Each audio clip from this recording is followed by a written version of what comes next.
9,30,000 কোটি টাকা নিয়ে যাচ্ছেন তারেক রহমান। মানে এমনভাবে বলা যে তারেক রহমান পকেটে করে নিয়ে যাচ্ছেন।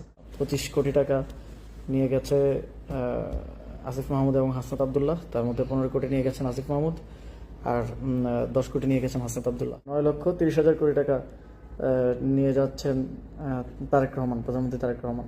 তো এটা অনেকটা এরকমই যে আগামীতে আমরা শুনছি যে বাজেট ধরা হবে, মানে প্রস্তাবিত বাজেটটা আসবে 9,30,000 কোটি টাকা। তো এটা তো বরাদ্দ, সরকার বরাদ্দ করছে যে সরকার এক বছরে এই বাজেট তারা খরচ করবে, এই নির্দিষ্ট কিছু খাতে তারা খরচ করবে।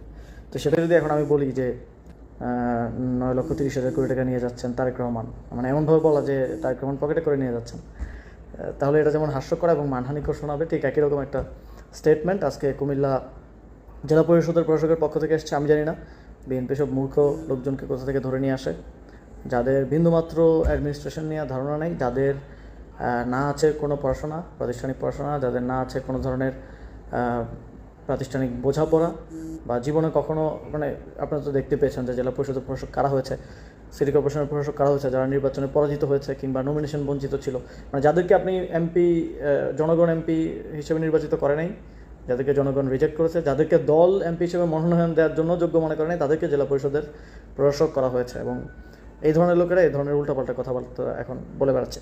তো এই বিষয়টা আমি একটু পরিষ্কার করা দরকার যে আসলে ঘটনাটা কী।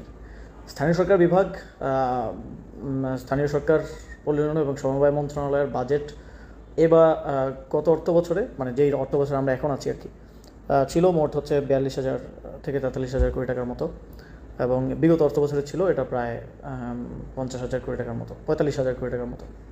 তো এই অর্থের মধ্যে একটা অংশ স্থানীয় সরকার বিভাগের একটা অংশ আছে বিশেষ বরাদ্দ, মানে এটা হচ্ছে বিশেষ বরাদ্দ। এটা যে কোনো স্থানীয় সরকার বিভাগের মন্ত্রী, সচিব, প্রতিমন্ত্রী, তারা যে উপজেলা পরিষদ, জেলা পরিষদ, সিটি কর্পোরেশন, পৌরসভা, ইউনিয়ন পরিষদ, যে কোনো জায়গায় বরাদ্দ দিতে পারেন। প্রয়োজন যদি তিনি অনুভব করেন যে এখানে এটা প্রয়োজন আছে বা কোনো প্রজেক্টের জন্য, সেটা বরাদ্দ দিতে পারেন।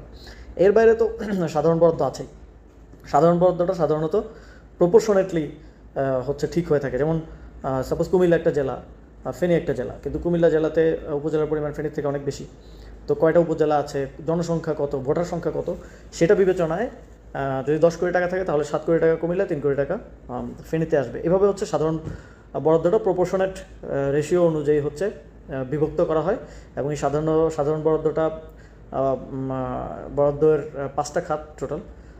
এর মধ্যে একটা হচ্ছে জেলা পরিষদ, একটা পৌরসভা, একটা উপজেলা পরিষদ, একটা ইউনিয়ন পরিষদ, একটা হচ্ছে আমাদের সিটি কর্পোরেশন। মূলত এডিপির যে বিশেষ বরাদ্দ থাকে সেই বিশেষ বরাদ্দের কথা উনি বলেছেন। তো উনি